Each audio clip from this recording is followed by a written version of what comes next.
నమస్తే. శ్రీ గురుభ్యో నమః. శ్రీమాత్రే నమః. ఆదిత్యాయ చ సోమాయ మంగళాయ బుధాయ గురు శుక్ర శనిభ్యై రాహవే కేతవే నమః. జపాకుస్మ సంకాశం కాశ్యపేయం మహాధృత్యం తమోరం సర్వపాపగ్నం ప్రణతోస్మి దివాకరం.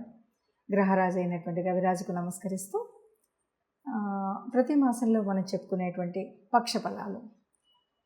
పక్షఫలాలు అంటే మాసఫలాలు చెప్పుకున్నాక పక్షఫలాలు ఎందుకు అంటే, ప్రతి పక్షంలో కూడా మారేటువంటి కొన్ని గ్రహాలు ఉంటాయి. అంటే కొన్ని మనకు సంవత్సర కాలం 18 నెలలు ఇలా మారేటువంటి పెద్ద గ్రహాలు ఉన్నప్పటికీ 2.5 రోజులకు ఒకసారి మారేటువంటి చంద్రగ్రహణం ఉంటుంది.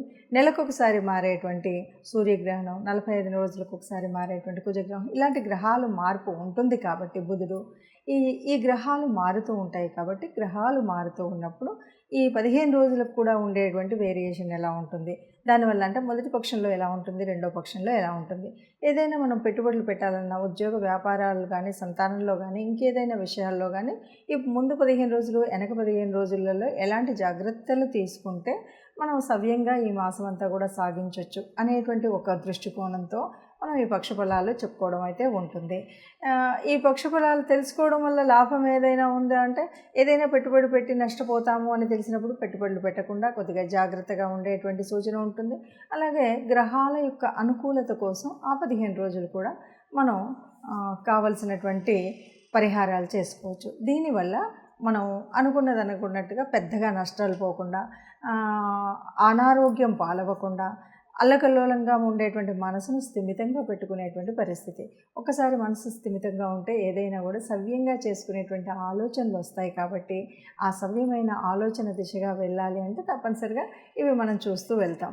ఏది ఏమైనా సరే మరి మొత్తంగా మనకు కనిపించేటువంటి గ్రహస్థితి ఎలా ఉంది అంటే, ముఖ్యంగా ముందుగా మనం ఈ మాసానికి గాను అంటే ఈ మాసంలో మొదటి పక్షంలో గ్రహాల స్థితి ఎలా ఉంది చూసుకోవాలి.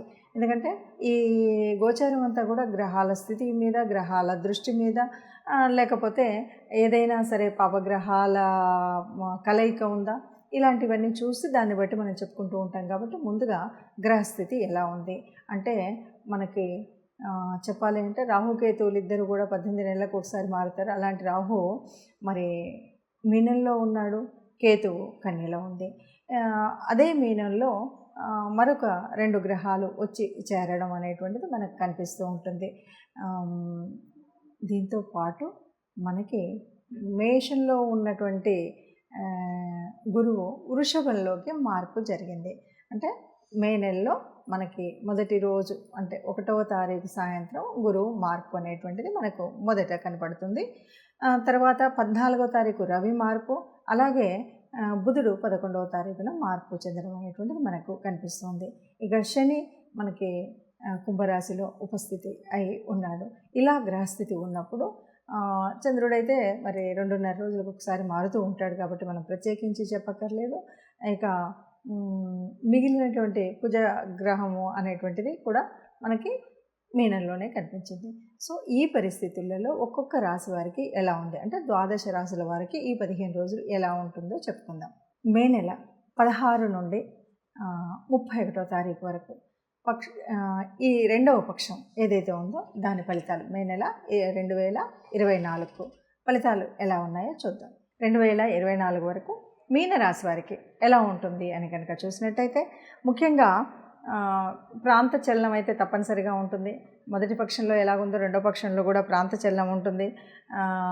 కాకపోతే ఎక్కడికి వెళ్ళినా వేరే చోటైనా సరే, మనం ఏదో అంటారు చూడండి, నోరు మంచిదైతే ఊరు మంచిది అవుతుందని, వేరే ప్రాంతంలో కూడా మీకున్నటువంటి వాక్ చాతుర్యం వల్ల చక్కగా మాట్లాడగలిగి అక్కడ కూడా చక్కగా పాదులు నూదుకునే విధంగా, అంటే మీరు అక్కడ కూడా మంచి విజయవంతంగా ఉండి అందరితో కూడా మన్ననలు పొందేటువంటి స్థితి అయితే మీకు ఈ 15 రోజుల్లో కూడా కనిపిస్తుంది.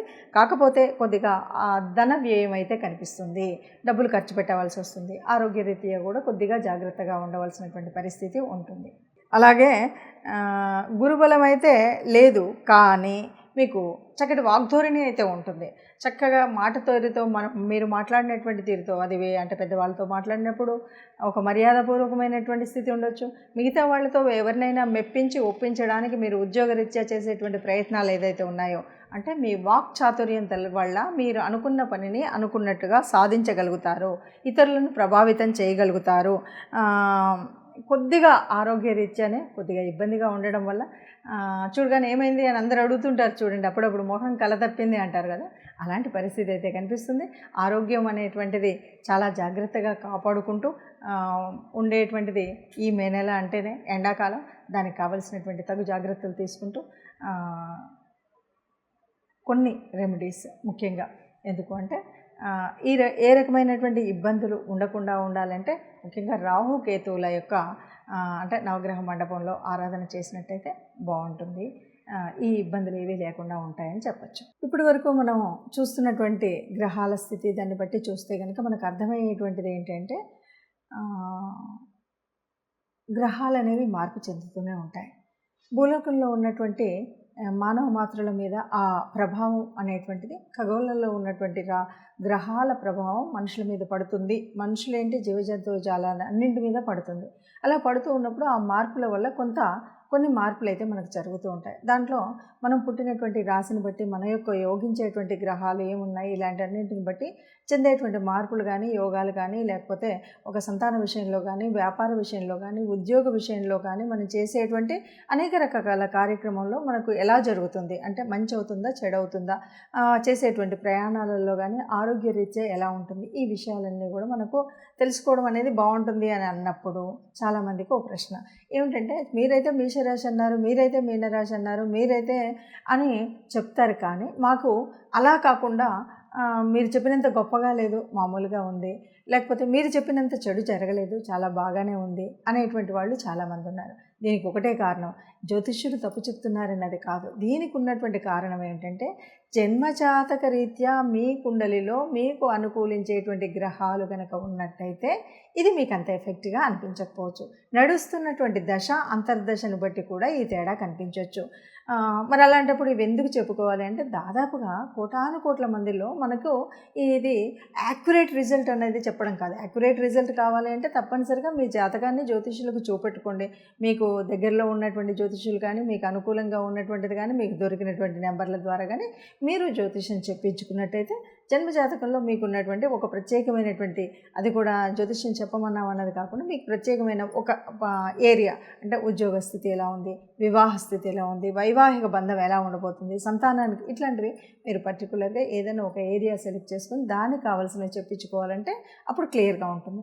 మరి ఇది ఏమిటంటే అందరికీ కామన్గా మనం చెప్పేటువంటిది, ఈ రాశి వారికి ఈ వచ్చే కాలంలో ఇలా ఉంది కాబట్టి మీరు తగు మాత్రం జాగ్రత్త తీసుకుని అధికంగా ఖర్చు చేసుకోకపోతే మీకు ఆర్థిక వ్యవస్థ బాగుంటుంది. మీరు సంతానంతో ఉన్నప్పుడు ఇలా ఉంటే మీ సంతానం బాగుంటుంది. ఇట్లాంటివన్నీ కూడా మీకు తెలుస్తూ ఉంటాయన్నమాట. దానికోసమే మనము ఈ పక్షఫలాలు కానీ, మాసఫలాలు కానీ చెప్పుకోవాలి. ఇవన్నీ కూడా చెప్పుకుంటే మనం రాబోయే చెడుని కలగకుండా ఉండడం కోసం ఏం జాగ్రత్తలు, ఏ రకమైన ముందు జాగ్రత్తలు తీసుకోవాలని. ఎందుకంటే ఒక రకంగా అందరం సుఖంగా ఉండాలి, అందులో మనం ఉండాలి అన్నదే మనది. అందుకే సర్వే జనా సుఖినో భవంతు అంటాం.